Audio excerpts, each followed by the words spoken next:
So, the episode of Samurai Jack was basically a huge homage, fan service galore to all the past episodes of the first four seasons. There were, and there's also a lingering plot hole they established in the show, which I really wish never happened. But yeah, and considering what's been going on, I keep thinking like this show should have gotten the sixth season so it can end there as time has gone on. Like some might consider Ashi's switch around might be rushed, but yeah. Anyways, this episode begins on an on an airship that Ashi, now alone, is traveling on, and two large hooded creatures, believing that she is one of Aku's bounty hunters, approach and attack her, vowing she will not hurt the samurai.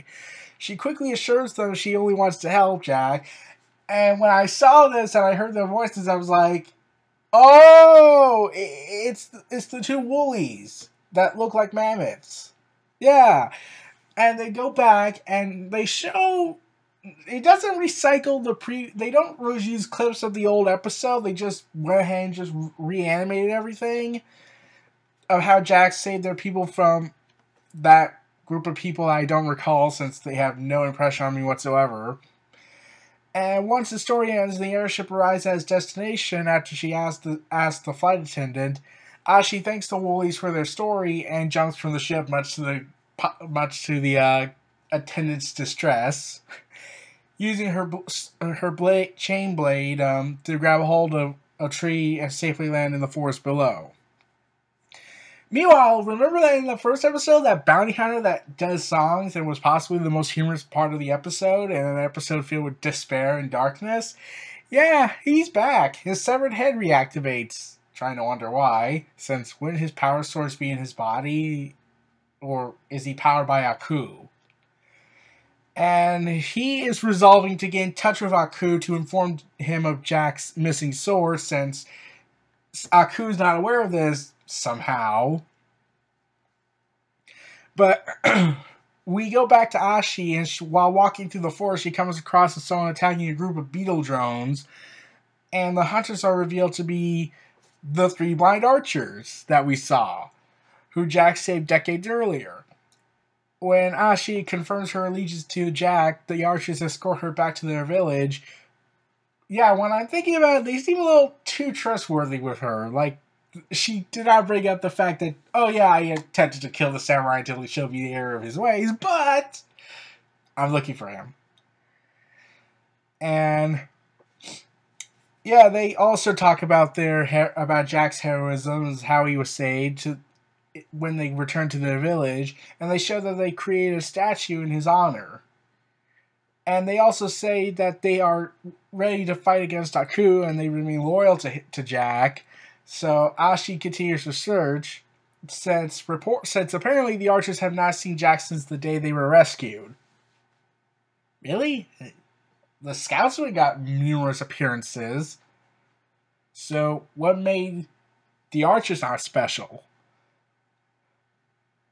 And also the wishing well, yeah. That was revealed to be, Aku cursed it. Yeah, that kind of confused me because the three blind archers were just protecting the well. Why didn't Aku, send them out to kill the samurai? Like, it really confused me for a bit.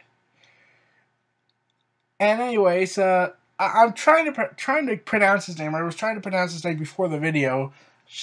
Scaramouche, I think. I'm pretty sure I got it wrong.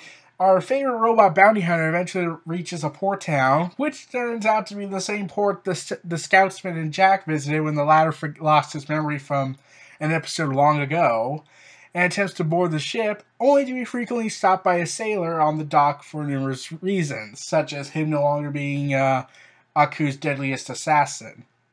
And he does numerous attempts to get by. Like, he was the comedic part of this episode. Like, he's just trying to be hilarious. And eventually, he finally manages to sneak on board with the help of a small-headed man and continues his mission. And this is where the episode got, oh god, they went there. Um, he went ahead and commented about this small-headed man's head and saying that he looked like a talking, yeah. Yeah. I was like, oh, you did not just go there. Oh man, like this show with a lot of profanity in this episode. Like hell, damn, badass, SOB, and sexual humor. A talking, you know what? Like, yeah, this episode went without a lot. So, yeah, so he continues his mission, and we go to nighttime when Ashi comes across a rave outside the village, and when she inquires the whereabouts of Jack, the DJ is revealed to be an older Olivia from an episode long ago, seeing the story of how Jack saved them from all of Aku's influence. Further convinced of Jack's heroism, Ashi presses on after but before that she dances with them. Ashi presses on. Approaching a waterfall in the forest, Ashi remembers the time her mother indoctrinated her and assisted by having them dive into burning ashes, becoming one with the darkness. Wow, that was disturbing. And they don't like show her jumping in there, being forced to jump in there, and just in the flashback they show her being burnt. And this is where the episode got even more creepy.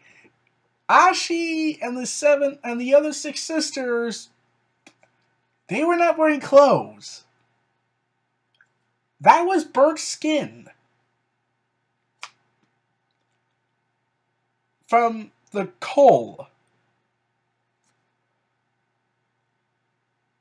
Oh God. You mean to tell me that she was naked the entire time with burnt skin? I thought it was just an outfit. So, yeah. Ashi dives into the river and spends the rest of the night scrubbing off her ashes, letting her hair down and creating a new outfit from nearby foliage. Finally putting the past behind her, which begs a question that I'll ask at the end of the video. We go back to our favorite bounty hunter. While relaxing on the ship, he spots a phone booth nearby on the deck and tries to put in a call to Aku. However, he's quickly drowned out by a nearby crowd of anthropomorphic dogs, and our favorite bounty hunter rudely explains that he's trying to use the phone, and the dogs take offense to that. Oh, and it was Astro. He pissed off the Jetsons dog, which begs the question, does the Jetsons exist in the Samurai universe? Because that would be weird and doesn't really fit anything. So, yeah, like, Astro is literally in the episode, he's on the side, and I'm thinking, okay, that's a good homage, but I'm trying to wonder, would anyone remember this show? Like, I know Boomerang has his own channel, but the only reason I remember it is because I saw the show when I was a kid, and I can remember the show because back then they used to do Christmas specials of Astro and the Jetsons and that boss. And also because the disgraceful WWE Jetsons crossover happened. Yeah, the crossover nobody asked for or wanted. So after he had insulted the 3 anthropomorphic dogs, they tossed him overboard, much to his displeasure. And he treats it like it's just a minor inconvenience. Yeah, he doesn't really treat it like a crazed lunatic. He just, oh man, I just got on that ship. So we go back to Ashi since, yeah. Ashi, back in the forest, stops at a tavern to get out of the rain. When Ashi asks the bartender, which is revealed to be an older version of the samurai, where to find Jack, he feigns hearing lost until she blurts out her intentions, causing all the tavern's patrons to gang up on her. As the customers share their scars and agree that Jack is the best warrior in the world, the samurai tells Ashi the story of the time he met Jack and decided to change his ways afterwards, eventually become the owner of the tavern where they first met. And this is where the big plot hole comes in. Dimongo's back. Yeah, Dimongo's back. How? Why? Please explain. Like, please explain. Like, you're not going to explain this very, very, very important information? Like, Dimongo's back. He is not dead, even though he was crushed. He's out to get souls again, but he notices the terrible condition the warriors are in and says he probably was in the wrong place. Yeah, is Dimongo still serving Aku, or is he on his own? Like, really, they should focus on that for a second? No, we're just gonna throw in that for fan service? Okay. Yeah. That's a big plot hole. Upon exiting the tavern herself, I was thinking Ashi would encounter Dimongo again, and Dimongo would mention about how he experienced the samurai, but he never shows up again. So that appearance was practically 100% completely useless. And then she encounters a strange girl with large eyes who tells her she can find Jack by traveling north. Ashi does so and finally finds Jack in the cemetery. Being surrounded by the ghosts of other samurai, the horseman soon appears, and when I saw the blade in front of him, I was like, oh dear God, they're really going there. He's about to commit suicide. I would try to pronounce the name, but I don't want to piss off any of potential Japanese viewers because I might pronounce it wrong. Seppuku? I'm not good at pronouncing stuff like that, but like, yeah, Jack's going to try to commit suicide by piercing his stomach and dragging along it. I think that's the ritual. It's the honorable way to die for samurais. I saw in the Wolverine once. So, the horseman appears and prepares to help Jack commit suicide for the latter's perceived failure, and then that surprised me. I was thinking that omen creature, the horseman, was a hallucination created by Jack to tell him to commit suicide. But when we saw what happened last episode, where he interacted with it, I was like, is Jack like so warped that it's telling him to go somewhere because he knows this location and the horseman's just guiding him there for some reason? Or is the horseman actually a living thing? Nope, apparently the apparition is real. And Ashi reminds Jack of all the people he's helped and that hope is not lost, despite the omen's statements, confirming that the children they saved are very much alive. After his confidence is restored after hearing the truth, Jack manages to save Ashi from the horseman, killing the apparition with the sword he intended for his own disbowelment. Once the ghosts of the other samurai return to their graves, Jack thanks Ashi for her help and compliments her new look and hairstyle. When Ashi asks what their next move is, Jack explains it's time to find his sword. Okay, this episode was just way heavy on the fan service. I get what the point was to further affirm Ashi's allegiance to Jack, but at the same time I'm thinking, what the fuck was the point of Dimongo's appearance? Like, they never explain that. He just comes in and says, hey, I'm back to collecting souls, then sees the terrible condition the warriors are in, and leaves. Like that's it. But, I was, wondering, why? What was the point of you being there? Like, don't get me wrong, I like Dimongo, but when I'm trying to get a cohesive story, I don't want this huge plot hole never to be addressed again.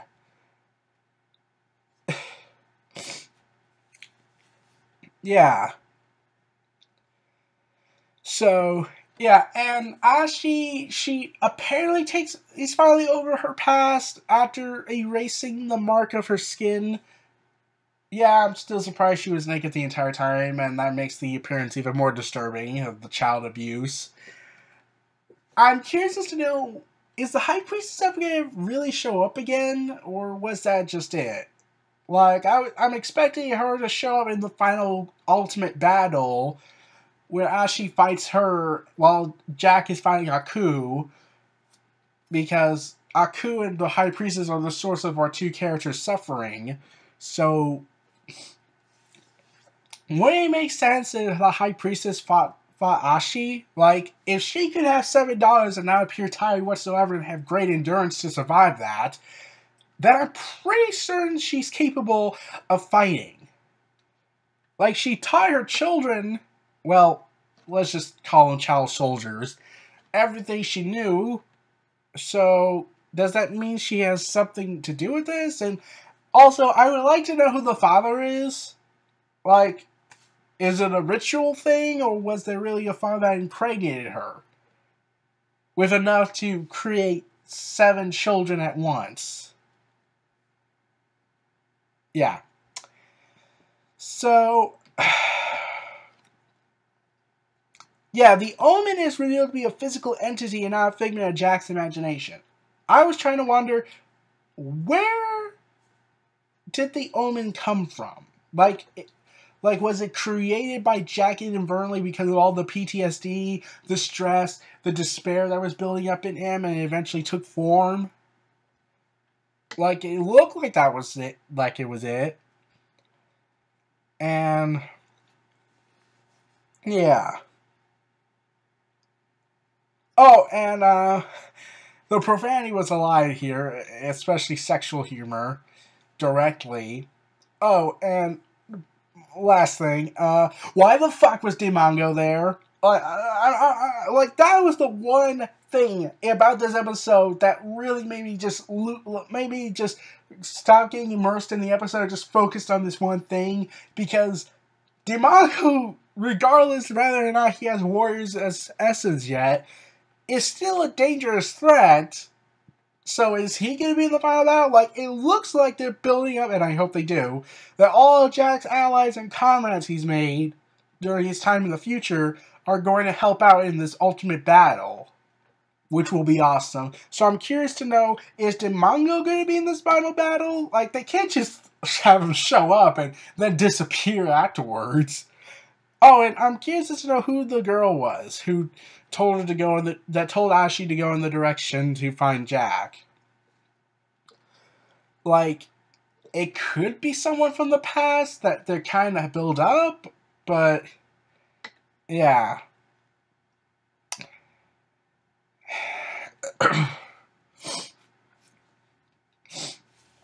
But yeah, I ultimately did enjoy this episode because it was paying homage and fan service galore, not the Japanese fan service. Let's never ever talk about that.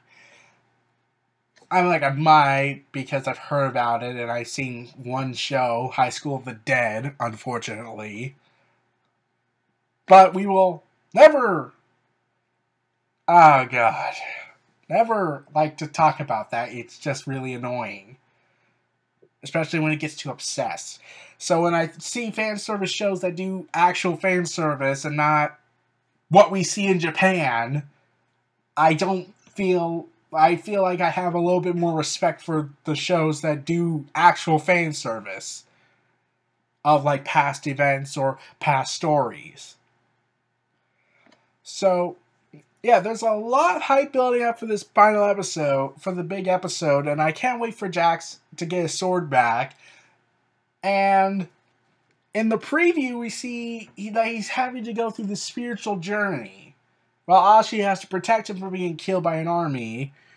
And it was just hilarious how the promo showed it, like, up the mountain to kill the samurai. What's it to you? And then I was like, it was at that moment he knew he fucked up. You fucked up. You fucked up. You fucked up. And she punches him so hard that he's bleeding. That this soldier's bleeding. So that was hilarious.